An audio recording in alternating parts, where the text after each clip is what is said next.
Alright guys, welcome to your 40th Intermediate Java tutorial, and now that you're done creating the GUI or the constructor, the next thing that you need to do is pretty much set up your application, pretty much the background, housekeeping, boring setup stuff. So I'm going to go ahead and set up and run the server because that's what this method is going to do. Again, this is going to get called once your GUI is done being created. So what you need to do is create a method called public void start running. I think that's an appropriately named method. Now we're going to want to put all this in a try catch statement. So let me go ahead and do that right now. So try or cry once we get some errors, catch, and exception IO. I hate typing this freaking catch stuff. I hate catching because that means we mess something up if this happens. So IO exception. What happens when we mess up? Just go ahead and print stack trace so we can see how we messed up. And we're getting an error right here because we didn't type anything into the try statement yet. So let's go ahead and take care of that right now. So again, try catch statement, just so you know whenever we mess something up we can see what we did wrong, but hopefully we don't mess something up. So the first thing we need to do is we need to set up the server and basically give it a port number. And I'll explain to you guys what that means in a second, but you know how I created this variable right here and I said, you know, don't worry about it if you guys don't understand what it does right now. You'll understand it later on. Well, guys, the time has come. We now have to tackle it, unfortunately.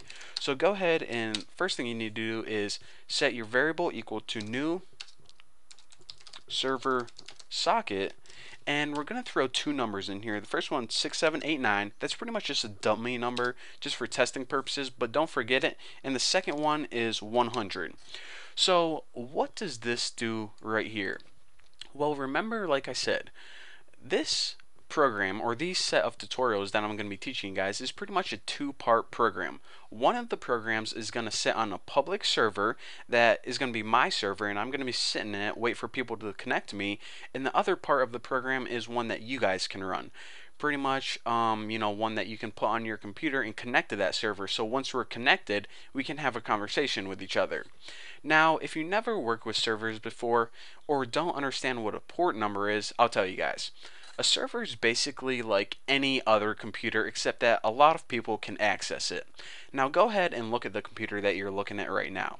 It doesn't only have one application on it. You may have, you know, Google Chrome, you probably have Eclipse on it, you might have Photoshop, you know, Microsoft Word, a bunch of different applications.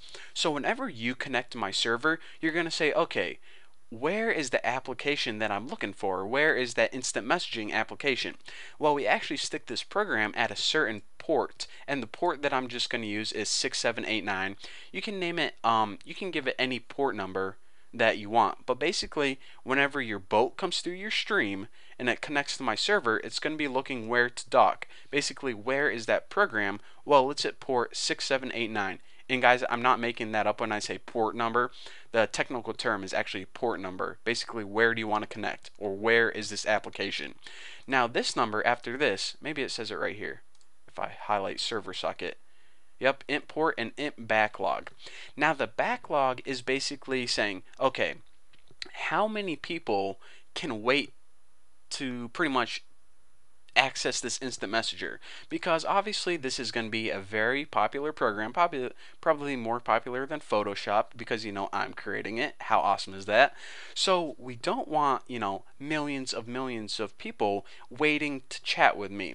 I only want a limited amount of people, because if there's too many people, then you know my server is going to crash. So I'm going to say, okay, only 100 people are allowed to sit and wait at my port. So basically, where is this application on your server, and how many people can sit and wait to talk to you? And this is technically called the backlog or queue length, how many people can wait. So that's what we did right there.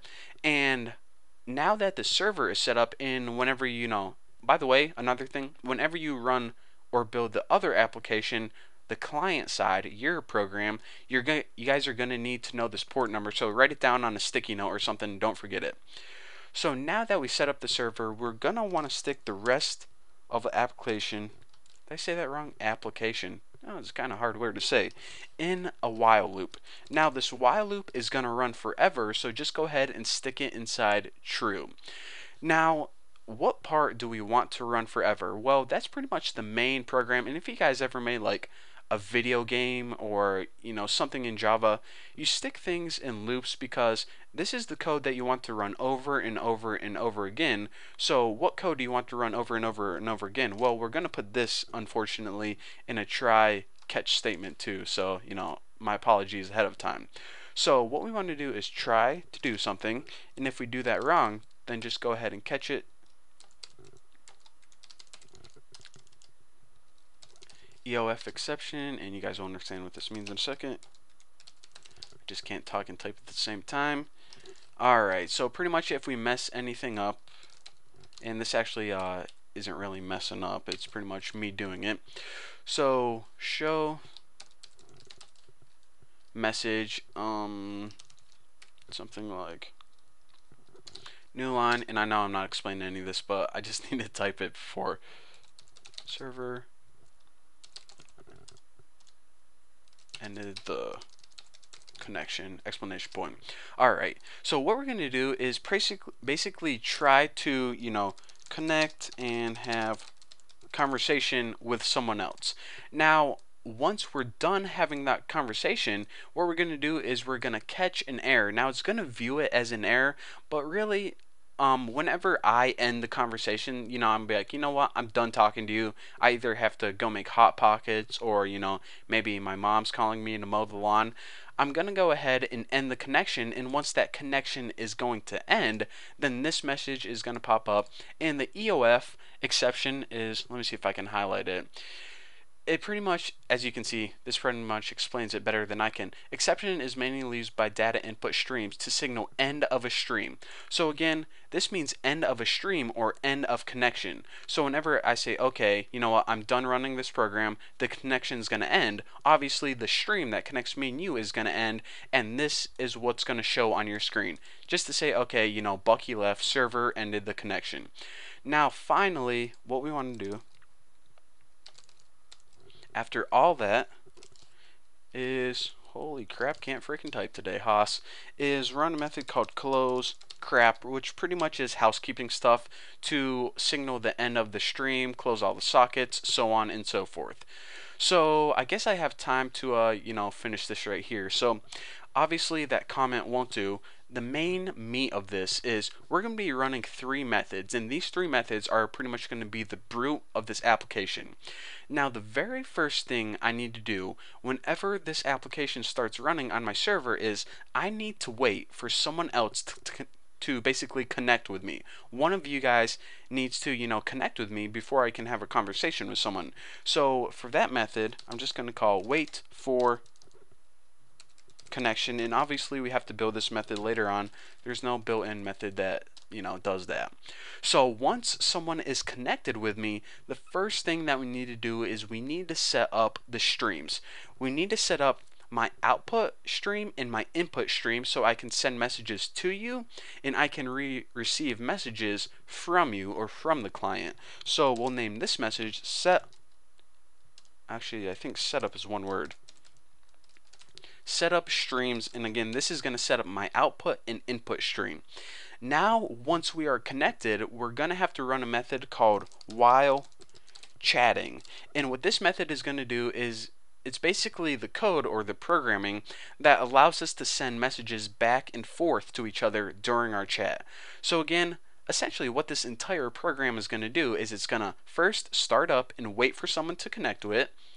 The next thing it's going to do is once it's connected, it's going to set up a connection or a stream between my computer and someone else's computer.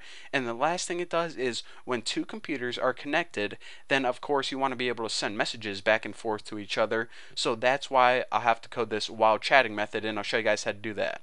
Now once I decide that I'm sick of talking to you guys, I'm going to say show message, server ended the connection, and this just gonna send you a message that said, you know what, Bucky left, and close crap, which is pretty much the housekeeping stuff, and pretty much end the streams, close the sockets, all that good stuff. So that's what we have to look forward to coding all of this stuff. So I guess I'll have to wait till the next tutorial, so I'll see you guys then. Oh yeah, follow me on Twitter.